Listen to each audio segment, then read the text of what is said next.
ಗುಡಿಯ ದೇವಿ ನೀನು, ಈ ತನುವ ಪ್ರಾಣ ನೀನು.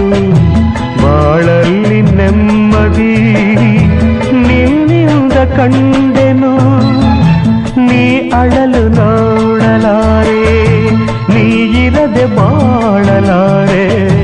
ನನ್ನಲ್ಲಿ ಕೋಪವೇ ನಾನಿನಗೆ ಬೇಡವೇ,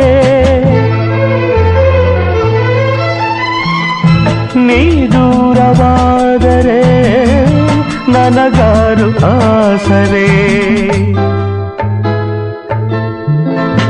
ನೆರಳನ್ನು ಕಾಣದ ಲತೆಯಂತೆ, ಬಿಸಿಲಿಗೆ ಬಾಡಿದ ಹೂವಂತೆ, ಸೋತಿದೆ ಈ ಮೊಗವೇಕೆ, ಏನು ನಿನ್ನ ಚಿಂತೆ, ಹೇಳೆ ನನ್ನ ಕಾಂತೆ.